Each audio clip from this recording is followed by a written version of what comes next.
नमस्कार किसान भाइयों, स्वागत है आपका चैनल एग्री आकाश पे। किसान भाइयों, बरसात के समय में मूली का जो रेट होता है वो काफ़ी ज़्यादा होता है। अगर आप बरसात में यानी जुलाई से लेकर के अगस्त के महीने तक जाएंगे 1 किलो मूली खरीदने, तो आपको लगभग 40 रुपये से लेकर 50 रुपये तक का रेट देखने को मिल सकता है।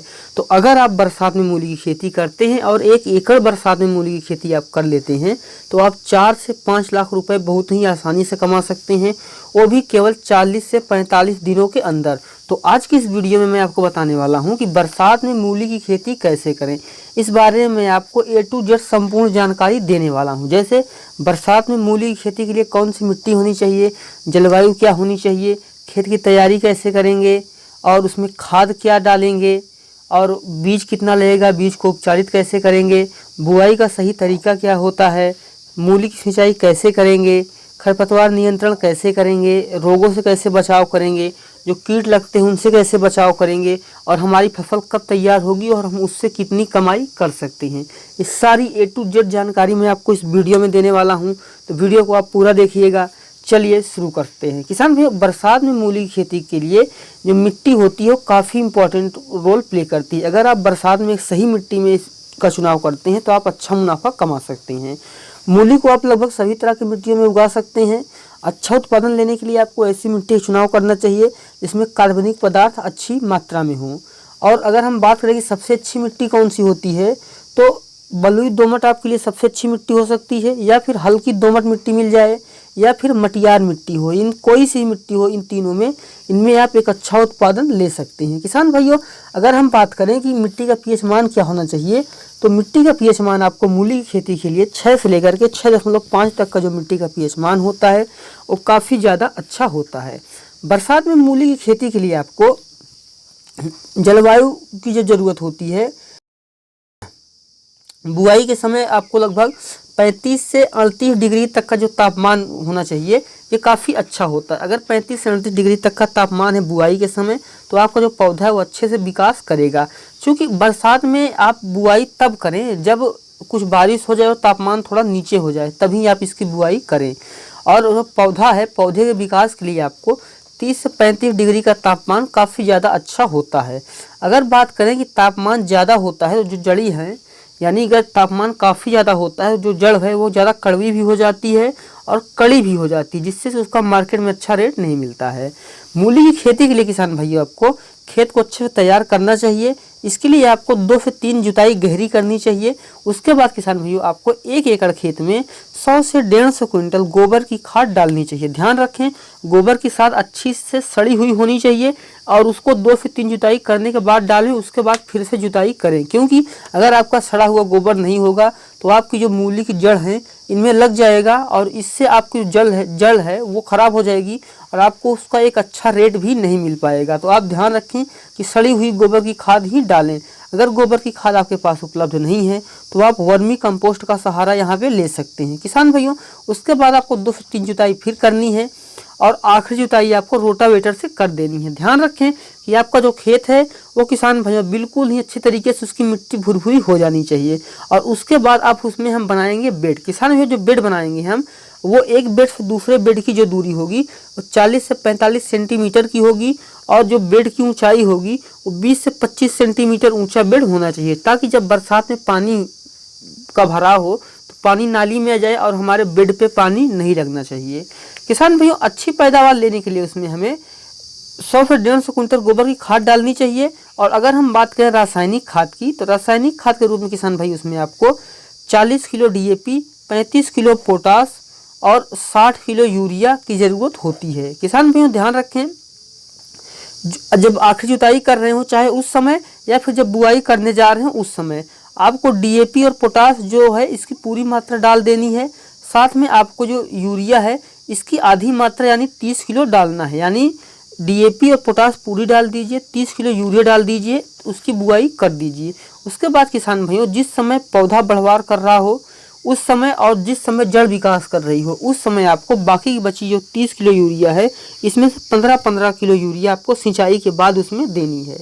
किसान भाइयों अब हम बात करते हैं कि बीज कितना लगेगा और बीज को उपचार कैसे करेंगे। किसान भाइयों 1 एकड़ मूली की खेती के लिए अगर आप बरसात में कर रहे हैं तो आपको 4 किलो बीज की ज़रूरत पड़ेगी। और अब बात करते हैं कि उपचारित कैसे करें। किसान भाइयों यहाँ पे जो उपचार करने का तरीका है वो 2 तरीके से आप बीज को उपचारित कर सकते हैं। पहला है रासायनिक तरीका और दूसरा है जैविक तरीका। किसान भाई जो रासायनिक तरीका है पहले हम वो जानते हैं जो कि ज़्यादा किसान भाई इस्तेमाल करते हैं।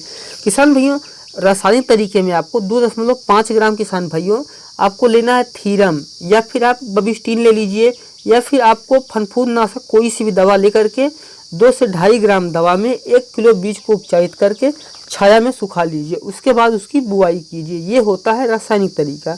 और अब हम बात करते हैं जैविक तरीके। किसान भाइयों अगर आप जैविक तरीका अपनाना चाहते हैं तो उसके लिए आपको 5 किलो लीटर जो है वो गौमूत्र लेना है। उसमें 1 किलो मूली का बीज लेकर के उसको भिगो देना है। उसको 15 से 20 मिनट भिगोने के बाद हमें छान करके छाया में सुखा देना चाहिए।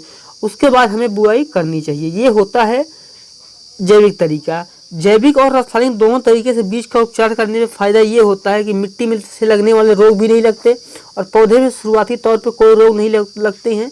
पौधा अच्छे से विकास करता है। और अब हम बात करते हैं कि बुआई का सही तरीका क्या है, हमें किस तरीके से बुआई करनी चाहिए। किसान भाइयों मूली की बुआई हमें जो मूली की बुआई है किसान भाइयों वो हमें क्यारी बना के करनी चाहिए। ये पहला तरीका होता है। दूसरा तरीका होता है बेड बना के। अगर आप बरसात में खेती कर रहे हैं तो आप ध्यान रखें कि आपको बेड बना करके ही इसकी खेती करनी चाहिए। ये मैंने आपको जो 2 तरीके बताएं कि क्यारी और बेड 2 तरीका होता है, लेकिन बेड पे जो उसकी जड़ें हैं वो भी अच्छे से विकास करती हैं और आपको ज़्यादा उत्पादन भी मिलता है। किसान भाइयों जब बेड बना के आप बुआई कर रहे हैं तो उस समय ध्यान रखें कि लाइन से लाइन की जो दूरी है वो 15 से 20 सेंटीमीटर की रखें और जो पौधे से पौधे की दूरी है उसको 5 से 8 सेंटीमीटर की रखें। बीज को हमेशा 3 से 4 सेंटीमीटर की गहराई में बोएं जिससे कि जड़ भी अच्छे से विकास करे, पौधा भी अच्छे से विकास करे। किसान भाइयों मूली की जब हम बुआई कर दें उसका जमाव हो जाए उसके बाद किसान भाइयों उसकी जब 2 से 3 पत्तियां निकल आएँ उस समय हमें उसकी पहली सिंचाई कर देनी चाहिए। और अगर बारिश हो रही है तो हमें सिंचाई नहीं करनी है, खेत से पानी निकालते रहना है। लेकिन अगर बारिश नहीं हो रही है तो 8 से 10 दिन पे आप उसकी सिंचाई करते रहें। बरसात में ज़्यादा सिंचाई की ज़रूरत नहीं पड़ती क्योंकि ये जो फसल है ये 40 से 45 दिन में तैयार हो जाती है, तो आपको ज़्यादा सिंचाई करने की ज़रूरत नहीं पड़ती है। किसान भाइयों अब बात करते हैं महत्वपूर्ण टॉपिक खरपतवार नियंत्रण पे। किसान भाइयों मूली में खरपतवार हटाना काफ़ी ज़रूरी होता है। पूरी फसल के दौरान आपको 2 से 3 बार निराई गुड़ाई करने की ज़रूरत पड़ती है। जब आप निराई गुड़ाई कर रहे हो जो मिट्टी निकलती है उसको हमें पौधों की जड़ों के पास चढ़ा देना चाहिए। इससे जो जड़ है वो मजबूत होती है, पौधा ताकत लेता है। किसान भाइयों हमें खरपतवार हाथ से ही निकालने चाहिए खुरपी की सहायता से। अगर आप नहीं निकाल पा रहे हैं तो आपको 1 लीटर पेंडिमेथिलिन लेना है और उसको 2 फिल्टर पानी में घोल करके बुआई के 2 दिन के अंदर जब हमारा जो बीज है वो जमाव नहीं किया हो उसी समय हमें उसमें स्प्रे कर देना है अपनी फसल पे। जब बीज का जमाव ना हुआ हो 2 दिन के अंदर कोई खरपतवार इससे उग नहीं पाएगा। लेकिन अगर आप हाथ से खरपतवार निकाल लेते हैं तो ये आपके खेत के लिए और आपकी फसल दोनों के लिए काफ़ी ज़्यादा अच्छा है। किसान भाइयों अब बात करते हैं कि रोगों से बचाव कैसे करें। किसान भाइयों मूली में कई तरह के रोग लगते हैं जैसे व्हाइट ट्रस्ट होता है और सरक्रोप्टा होता है, करेओटी होती है, पीला रोग होता है, अल्टरनेरिया होता है। ऐसे कई तरह के रोग हैं जो कि लग जाते हैं। तो जब रोग जो है लग जाता है तो उसको रोकना काफ़ी ज़्यादा मुश्किल हो जाता है। उसके लिए मैं आपको ये कहूँगा कि जब आपकी फसल जो है काफ़ी अच्छी है उसमें रोग नहीं लगा है उसी समय किसान भाइयों उसमें आपको समय समय पे फनफूदनाशक दवा का छिड़काव करते रहना चाहिए जिसमें कि कार्बेंडाजिम 12% और 63% WP होता है। वो वाली आप फनफूदनाशक लाइए और 500 ग्राम फनफूदनाशक को 2 फिल्टर पानी में घोल करके 1 एकड़ फसल पे हर 10 दिन पे छिड़काव करते रहें। इससे जो है किसी तरह का रोग आपकी फसल में नहीं लगेगा। आपकी पत्ती भी में भी छेद नहीं होंगे, पत्ती भी अच्छी हरी होगी, जड़ भी अच्छे से विकास करेगी और आप उससे एक अच्छा उत्पादन ले पाएंगे। किसान भाई उसके बाद बात आती है कीट समस्या। कई तरह के कीट है जो हमारी फसल पे लग जाते हैं जैसे जो पत्ती छेदक कीट होता है, तना छेदक कीट होता है, या बहुत तरह के कीट होते हैं जैसे माहू हो गया, मूंगी हो गया, बालदार सुंडी हो गई और आरा मक्खी हो गई। इन सब से बचने के लिए हम क्या करें किसान भाइयों, इनसे बचने के लिए आपको मेथालान 0.05% और साथ में 0.05% डाइक्लोराम को आपको 2 फिल्टर पानी में घोल करके अपनी फसल पे स्प्रे करते रहना चाहिए। 8 से 10 दिन पे पूरी फसल के दौरान आपको 3 से 4 बार स्प्रे करना चाहिए। इससे जो है आपकी फसल पे कोई रोग और कोई कीट नहीं लगेगा, तो आपकी जो जड़ है वो भी अच्छे से विकास करेगी, आपका पौधा भी अच्छे से विकास करेगा। और जैसे किसान भाइयों आपकी जो फसल है 40 से 45 दिन की आएगी, आपकी फसल कटाई के लायक हो जाएगी। किसान भाइयों 1 एकड़ मूली की खेती करने पे आपको लगभग 160 से लेकर 200 कुंटल तक का उत्पादन देखने को मिल सकता है। अगर आपका जो उत्पादन है बहुत ज़्यादा नहीं है, वो मतलब 150 कुंटल भी होता है और बरसात में मूली का रेट 30 रुपये किलो भी है, फिर भी आप 150 कुंटल को 30 रुपये के भाव में बेच करके 4.5 लाख रुपए कमा सकते हैं। और आपकी जो मूली की खेती की लागत आएगी 1 एकड़ में वो लगभग 20,000 रुपये के अंदर ही आएगी। साथ ही एक टिप्स मैं आपको यहाँ पे और बता देता हूँ कि जिस तरीके वीडियो में आपको जो जो तरीके बताए गए हैं, अगर आप इस सारे तरीकों को लगा करके खेती करते हैं तो आप एक बहुत अच्छा उत्पादन ले सकते हैं। मूली फसल पे और जानकारी लेने के लिए नीचे डिस्क्रिप्शन और अब आपको दिखाई देगा इन स्क्रीन पे भी मूली की खेती की प्लेलिस्ट मैंने आपको यहाँ पे डाल दी है। आप प्लेलिस्ट देख करके पूरी जानकारी ले सकते हैं। प्लेलिस्ट में आपको उन्नत किस्में भी मिल जाएंगी, रोग नियंत्रण कैसे करते हैं वो भी मिल जाएगा, सारी जानकारी आपको मिल जाएगी। तो वहाँ से जाकर जब आप देखेंगे तो आप मूली की खेती की सारी जानकारी ले पाएंगे और बरसात में एक मूली की सफल खेती करके एक अच्छा उत्पादन भी ले पाएंगे। वीडियो देखने के लिए आपका धन्यवाद।